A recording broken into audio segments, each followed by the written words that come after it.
présente Les gens heureux lisent et boivent du café d'Agnès Martin-Lugan,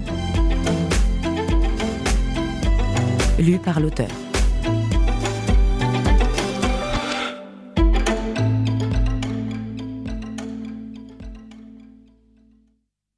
À Guillaume et Simon Adéro, ma vie. Nous comptons bien qu'il sera surmonté après un certain laps de temps, et nous considérons qu'il sera inopportun et même nuisible de le perturber. Sigmund Freud, à propos du deuil et mélancolie, in métapsychologie. Chapitre 1. Maman, s'il te plaît. Clara, j'ai dit non.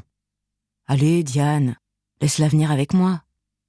Colin, ne me prends pas pour une imbécile. Si Clara vient avec toi, vous allez traîner et on partira en vacances avec 3 jours de retard. Viens avec nous, tu nous surveilleras. Certainement pas, tu as vu tout ce qu'il reste à faire? Raison de plus pour que Clara vienne avec moi, tu seras peinarde. Maman! Bon, très bien. Filez, oust, je ne veux plus vous voir.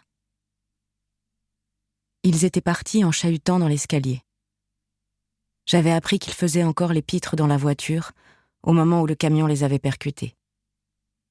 Je m'étais dit qu'ils étaient morts en riant. Je m'étais dit que j'aurais voulu être avec eux. Et depuis 1 an, je me répétais tous les jours que j'aurais préféré mourir avec eux. Mais mon cœur battait obstinément et me maintenait en vie, pour mon plus grand malheur. Vautré sur mon canapé, je fixais les volutes de fumée de ma cigarette quand la porte d'entrée s'ouvrit. Félix n'attendait plus mes invitations pour venir chez moi. Il débarquait comme ça, sans prévenir ou presque. Il venait tous les jours. Quelle idée avais-je eue de lui laisser un double des clés? Son entrée me fit sursauter, et ma cendre s'échoua sur mon pyjama. D'un souffle, je l'envoyai au sol. Pour ne pas le voir entreprendre son ménage quotidien, je partis dans la cuisine me recharger en caféine.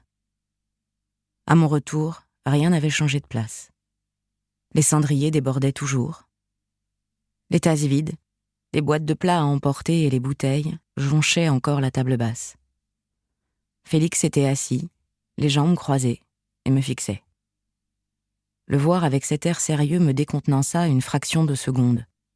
Mais ce qui me surprit le plus, c'était sa tenue. Pourquoi était-il en costume?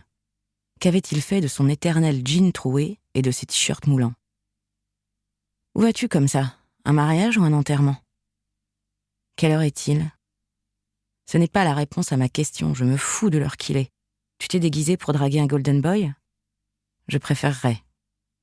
Il est 14h, et tu dois aller te laver et t'habiller. Tu ne peux pas y aller dans cet état. Où veux-tu que j'aille? Dépêche-toi. Tes parents et ceux de Colin vont nous attendre. On doit être là-bas dans 1 heure. Mon corps fut parcouru d'un frisson. Mes mains se mirent à trembler. La bile me monta à la gorge.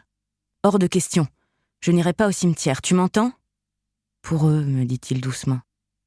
Viens leur rendre hommage. C'est aujourd'hui que tu dois y aller. Ça fait 1 an. Tout le monde va te soutenir. Je ne veux du soutien de personne. Je refuse d'aller à cette stupide cérémonie commémorative. Vous pensez que je veux célébrer leur mort? Ma voix chancela, et les premières larmes de la journée coulèrent. À travers le brouillard, je vis Félix se lever et s'approcher de moi. Ses bras s'enroulèrent autour de mon corps, et il m'écrasa contre son torse. Diane, viens pour eux, s'il te plaît. Je le repoussai violemment. Je t'ai dit non, tu es bouché, sors de chez moi, hurlai-je en le voyant esquisser un pas dans ma direction. Je partis en courant dans ma chambre. Malgré le tremblement de mes mains, je réussis à m'enfermer à double tour. Je m'écroulais, le dos contre la porte, et repliais mes jambes contre ma poitrine. Le silence qui avait envahi l'appartement fut brisé par le soupir de Félix. Je repasse ce soir. Je ne veux plus te voir. Fais au moins l'effort de te laver, sinon c'est moi qui te fous sous la douche. Ses pas s'éloignèrent et le claquement de la porte m'indiqua qu'il était enfin parti. Je restais prostrée, la tête dans les genoux de longues minutes, avant de poser le regard sur mon lit. À 4 pattes, Nous espérons que vous avez apprécié cet aperçu. Pour continuer à écouter ce livre audio sur Google Play Livres, utilisez le lien dans la description de la vidéo.